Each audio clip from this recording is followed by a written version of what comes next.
The most dangerous truth about a nuclear war in 2026 is that it does not begin with evil intent or a deliberate decision to destroy the world. It begins with a mistake. In a hyper-connected, hyper-automated military environment, warning systems are designed to react in seconds, not to reflect on context. A radar glitch, a satellite shadow, or a cyber-spoofed signal can appear indistinguishable from a real incoming attack. Command centers are trained to assume the worst because hesitation could mean national annihilation. When every second matters, verification becomes a luxury. Modern militaries rely heavily on layered detection systems, early warning satellites, ground-based radars, AI-assisted threat analysis. These systems are powerful, but they are not infallible. Weather anomalies, software errors, or deliberate cyber manipulation can generate false positives. In 2026, with tensions already high and trust between rival powers dangerously low, decision-makers are psychologically primed to expect aggression. This creates a deadly feedback loop where fear validates flawed data, and flawed data reinforces fear. Once an alert reaches the highest level, the pressure on leadership is overwhelming. Military advisors warn that waiting could result in losing the ability to respond at all. Secure communication lines may already be degraded by cyberattacks or electronic warfare, making clarification impossible. Leaders are forced to choose between two nightmares: act on incomplete information or risk being defenseless. History shows that near misses have occurred before, but the margin for error is shrinking as response times accelerate. What makes this scenario terrifying is how little human intention is required. No grand speech, no formal declaration of war. Just a chain of automated processes, assumptions, and rushed judgments. A single misunderstood signal can trigger actions that cannot be undone, turning a technical error into a global catastrophe that no one truly wanted, but no one was able to stop. In a 2026 conflict, the speed of modern warfare becomes its most lethal feature. Decisions that once took hours or days are now compressed into minutes, sometimes seconds, driven by automated defense networks and AI-assisted command systems. These technologies are designed to protect nations, but in moments of crisis they remove the one element that historically prevented disaster: time to think. When alerts flash across multiple systems simultaneously, leaders are forced into rapid responses where hesitation is interpreted as weakness or surrender. Cyber warfare accelerates this process even further. Power grids, communication networks, and military command systems can be disrupted instantly, creating confusion at the exact moment clarity is needed most. When screens go dark and data streams contradict each other, human judgment is pushed to its limits. Military doctrine often assumes that if systems are failing, an attack is already underway. This assumption short-circuits diplomacy, because there is no reliable channel left to confirm intentions or de-escalate. Automation was introduced to reduce human error, but in high-tension scenarios it can amplify it. Algorithms do not understand political nuance, historical context, or the possibility of restraint on the other side. They recognize patterns and execute protocols. Once certain thresholds are crossed, responses are triggered automatically, leaving human commanders with the role of confirming actions rather than questioning them. In practice, this means that machines begin to shape outcomes before leaders fully grasp what is happening. The most dangerous moment is not the launch itself, but the window just before it, when escalation is still theoretically avoidable. In 2026, that window is so small it may as well not exist. By the time decision makers realize that a situation has been misread, systems are already in motion. Modern warfare moves faster than human wisdom, and when diplomacy cannot keep pace with machines, conflict becomes not a choice but an unstoppable process driven by speed alone. The first use of a nuclear weapon in a modern conflict is rarely imagined as an apocalyptic strike on a city, but as a controlled, tactical decision meant to send a message. In a 2026 war scenario, leaders convince themselves that a low-yield nuclear strike can stop escalation rather than cause it. The weapon is framed as precise, limited, and necessary, used against a hardened military target, far from civilian populations. On paper, it appears rational. In reality, it destroys the last barrier holding global restraint together. For decades, nuclear weapons have been defined not just by their destructive power, but by the taboo surrounding their use. Once that taboo is broken, the psychological and strategic landscape changes instantly. The moment a nuclear detonation occurs, every opposing commander must assume that further strikes are possible, even likely. What was meant as a signal of strength is interpreted as proof of willingness to escalate. Trust evaporates in seconds. The idea of a limited nuclear exchange ignores how adversaries think under existential threat. No military planner can risk assuming that one strike is the last. Retaliation becomes not an act of revenge, but of survival.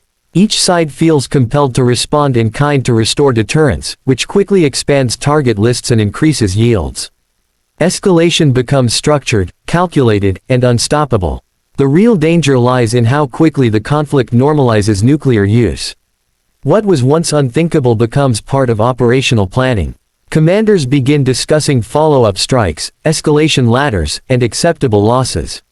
Civilian leaders lose control as military logic takes over. The war crosses a line from which there is no return, not because anyone wants total destruction, but because restraint now appears more dangerous than action. A single tactical detonation opens the door to a chain of events that turns a controlled decision into irreversible global catastrophe. The collapse of civilization in a nuclear conflict does not begin with firestorms or mass casualties, but with silence. The moment nuclear weapons are used, electromagnetic pulses ripple across entire regions, instantly disabling power grids, communication networks, and digital infrastructure. Cities do not explode into chaos immediately, they simply stop functioning. Lights go out, phones die, and transportation systems freeze in place. Modern societies, built on constant connectivity, are suddenly pushed back decades in a matter of seconds. Hospitals are among the first to suffer. Backup generators fail or run out of fuel, life support machines shut down, and critical surgeries are abandoned mid-procedure. Emergency services cannot coordinate without communication networks. Airports lose radar, ports cease operations, and supply chains that deliver food and medicine to millions are severed. Within days, supermarket shelves are empty, not because food no longer exists, but because the systems that move it have collapsed. As information disappears, fear fills the gap. Governments struggle to communicate with their populations, allowing rumors to spread unchecked. People flee cities in search of safety, often moving directly into contaminated areas without realizing it. Law enforcement becomes overwhelmed, and social order begins to fracture. The danger is no longer just radiation, but desperation. Communities that once relied on complex systems now compete violently for basic resources like clean water and fuel. The true devastation unfolds slowly. Crops fail as transportation and energy shortages disrupt agriculture. Clean water becomes scarce as treatment plants shut down. Disease spreads in overcrowded shelters and unplanned migrations. Even regions far from any blast zone feel the impact, as global trade collapses and economies implode. Long before nuclear winter or long-term radiation takes its toll, the interconnected world breaks apart. Civilization does not end in a single moment, it unravels step by step, leaving survival to depend not on technology or power, but on adaptability, cooperation, and sheer endurance. One of the cruelest realities of a nuclear war is that victory becomes meaningless almost instantly. Military power, advanced technology, and carefully built alliances are designed to defeat an enemy, but in a nuclear exchange they fail to secure what truly matters: survival and stability. Even the side that believes it has won discovers that the concept itself no longer applies in a shattered world. The battlefield expands beyond borders, and the consequences ignore flags and ideologies. Nuclear detonations do not just destroy enemy targets, they poison shared systems. Atmosphere, oceans, global trade routes, and financial networks are all interconnected. Radiation drifts across borders, affecting neutral nations and allies alike. Economic centers collapse as markets shut down indefinitely, currencies lose value, and banking systems fail. The global economy, already fragile, implodes under the shock, dragging even untouched countries into crisis. No nation remains insulated. Political authority erodes rapidly. Governments that once projected strength struggle to provide food, energy, and security to their populations. Public trust collapses as promises of protection are exposed as illusions. Military leaders may still control weapons, but they cannot restore electricity, rebuild supply chains, or reverse environmental damage. The tools of dominance become irrelevant in a world where infrastructure no longer functions. Social consequences deepen the defeat. Refugee flows overwhelm borders, creating humanitarian disasters on an unprecedented scale. Internal divisions sharpen as scarcity fuels conflict within nations. The psychological toll, trauma, grief, and fear, lingers for generations, reshaping cultures and identities. Children grow up in a world defined by loss rather than progress. In the end, nuclear war produces only shared ruin. There are no triumphal endings, no decisive victories, no strategic gains worth the cost.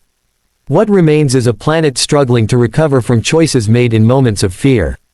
The idea of winning a nuclear war collapses under the weight of its consequences, revealing that the true outcome is universal loss, regardless of who fired first or last. The most unsettling aspect of a nuclear war scenario is that it does not require monsters or madmen to begin. It can be triggered by ordinary people placed under extraordinary pressure, forced to make irreversible decisions in an atmosphere of fear and uncertainty.